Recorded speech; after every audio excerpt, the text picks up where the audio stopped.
Does GameCube being added to Switch Online even make sense? Hello there, everyone, and welcome back to the channel. My name is Botox Games.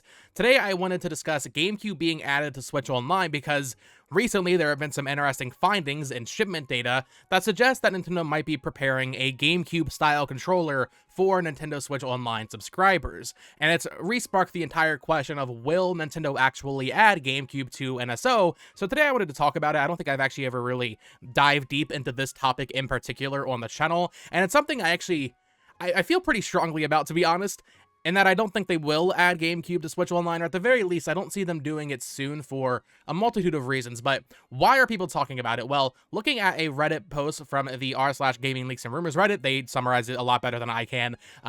They said here, a user on FamiBoards, Luigi Blood, posted some customs shipping data. In this was discovered to be a possible reference to a GameCube controller with similar codenames and parts to previous NSO controllers. Another user, LIC, backed this up, but both users still had reservations about what this means. Even though this is coming from public shipping data, kudos to those willing to take the time to do it, I still put the flare as rumor since nothing is confirmed till an official announcement or a more specific leak of what this means happens. Now, the reason I'm just reading that Reddit post is, if you actually look at the post from Luigi Blood over on FamiBoards, I can't make sense of this. It's a bunch of weird, crazy shipping data, but basically the takeaway is this, right? Nintendo is seemingly preparing to make GameCube controllers in the style of the other NSO controllers. We got the NES controller, we got the SNES controller, we got the N64 controller, and we got the Genesis controller. The logical next step is GameCube. Now, I think this is possible. It would be unprecedented, sure, but I think it's very possible that Nintendo would sell a GameCube controller through NSO, but not necessarily have a GameCube app on your home screen on your Switch with GameCube games in it. And the reason I'm so kind of apprehensive to them adding GameCube to Switch Online, not that I don't want it, right? I would love if Nintendo added GameCube games to my $50 subscription a year for the expansion pack. The reason I'm so apprehensive about it, though, is because it doesn't really make sense for them from a business perspective. And that's what I always kind of look at a lot of these things when it comes to Nintendo from, like, does this make sense for them as a business? And I think this simply doesn't, at least not right now. Maybe at the turn of the decade, right? Maybe in like 2032, they will finally go back and add GameCube games. But I think right now, where Nintendo is at, I mean, they're still selling GameCube games for $60 in some cases. And they're kind of propping up their release lineup with these $60 GameCube games. Maybe once those games are off store shelves, I could see it. So, like, maybe, let's say 2030, they're not selling Thousand Year Door in store anymore. Maybe then they can add Thousand Year Door to a subscription service. But I imagine the price would increase. I can't imagine them adding GameCube to a subscription service for $50. Like, that seems crazy to me. So I'd imagine either the expansion pass gets increased at that point, or they add an entirely new tier for this where they add GameCube. Maybe if they can figure out how to do some sort of DS or something. I'm not sure how that would really work with one screen, but yeah, I just don't think it makes sense right now when they're selling remasters of these GameCube games for full price or near full price. Most GameCube games are still deserving of remasters. Like, a lot of the ones people talk about, I think, will just get remastered or at least released a la carte for $30 or $40 on the eShop. Like Pikmin 1 and 2 were. I believe those were priced at $30 a piece, or you could buy them in a bundle for $50, either digitally or at retail. You know, something like Chibi Robo, I think that's a total candidate for like a $30 or $40 eShop re-release. Star Fox Assault and Adventures, they'll remaster those and sell them together. Prime 2, well, we've talked about Prime 2 quite a bit. That'll get remastered. Wind Waker and Twilight Princess already have fantastic remasters on the Wii U. Those will certainly come over eventually. I'm not sure when. I don't think they're going to come in the next year or so. But, you know, within like the next 5 years, yeah, we'll definitely see Wind Waker and Twilight Princess released again for a Nintendo console. Even something like Eternal Darkness. Yeah, I could see them remastering that. I mean, we're getting another Code and Endless Ocean and stuff like F-099. Like, I could totally see them bringing back Eternal Darkness with either an eShop release and it's kind of a one-to-one port, or a remaster that gets its own physical release and they kind of prop it up like a big Halloween game or something that year. I could totally see them doing that. Adding them to a service doesn't really help them at this point, because right now they can still sell them again. Really, the only games that I think might make sense right now anyway are Mario Party 4 through 7, because, you know, I mean, they could always remaster those and do like a GameCube All-Star Collection. Of course, with Mario Party Superstars, that was the first 3 games really focused on in that game. Maybe they do another thing like that, but for GameCube mini games and boards, they could do that.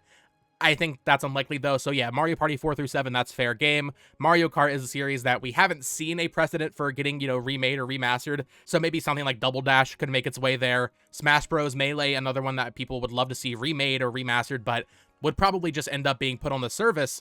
But, something like Fire Emblem Path of Radiance, that's going to get a remake eventually.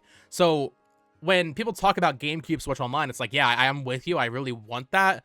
But does that really make sense? Is that really that feasible? I mean, that would be super pro-consumer for Nintendo to just add all of these, like, really good games. Like, GameCube games still hold up. There's a little bit of jank, right? But, like, if they actually added all of this stuff to a subscription service that you pay, $50 a year for, that would be an insane value, which as a Nintendo fan, I don't really think we should expect from them. Like I said, at least not right now. Maybe once all of these remasters are doing, maybe once they get done this wave, I would say for the next 5 years or so, right? Nintendo's going to be really focusing in on remastering GameCube, 3DS, Wii. I've talked about this before.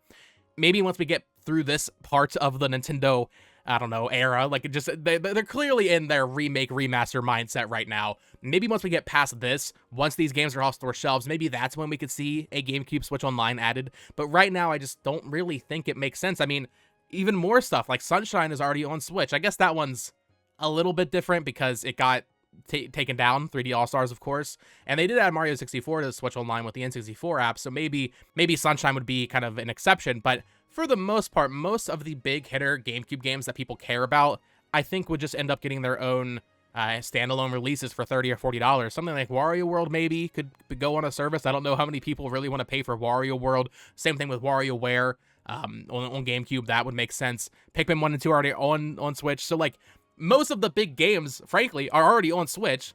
We're probably getting Prime 2. We're probably getting Wind Waker and Twilight Princess eventually. Most of the games I've talked about in this video are still, like, the lower end games. Not that they're not necessarily lesser, but, like, less popular games. And I still think they would just sell them for full price, or, $40, $50, whatever it would be, right? So I would love if they did GameCube on Switch Online.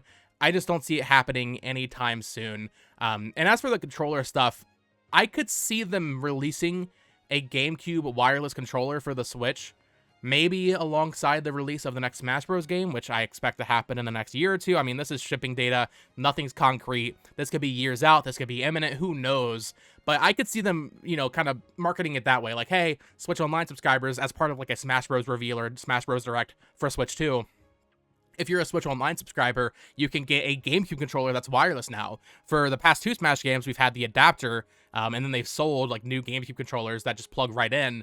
Maybe for this next one, Smash Ultimate Deluxe, whatever you want to call it, that we get in 2026, 2027, maybe for that, they finally release, like, hey, here is a proper Nintendo Wavebird on Switch Online for subscribers. I could see that, but until we get out of this decade, I don't really think it makes sense for Nintendo to start adding GameCube games to Switch Online. I would love it.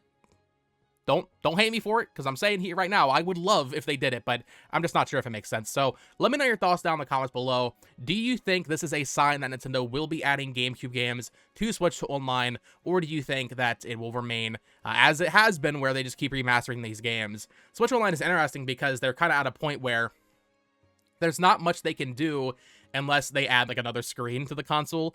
People have been talking about Nintendo DS for Switch Online recently, and that would be really cool, and I think that would be a much better fit, because a lot of those games, yeah, they could use remakes, like Trace Memory got remade as another code this year, but a lot of those games aren't really deserving of it, like Yoshi Touch and Go, or WarioWare DIY, or, DK Jungle Climber. Like, they're not going to remake these games. They're not really going to be able to sell them again, honestly. So a DS subscription service, I think, is probably the last stop in terms of Nintendo consoles that really makes sense to get its own dedicated Switch Online app.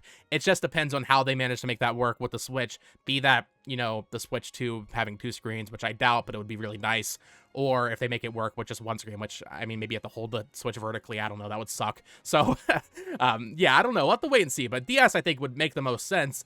There are more third-party stuff they can do. I mean, they could do Sega Saturn. They could do Sega Dreamcast, maybe, although that once again, borderlines that GameCube territory, where it's like, Sega will probably just remaster most of those games that people really care about. I don't know. They could do some wacky stuff. We got TurboGrafx 16 on Wii and Wii U, I believe, right? So maybe we could see that from Konami come back. But in terms of Nintendo, yeah, I think DS would happen before GameCube if they can make it work, because a lot of these GameCube games, like I've been saying, just kind of make more sense as their own a la carte purchases. But let me know your thoughts down in the comments below. I would love to get a conversation going. How do you feel about Switch Online? How do you feel about GameCube games coming to it? And if GameCube isn't coming, what do you think will be like the next major update? I mean, Game Boy Advance was added in, what, 2023?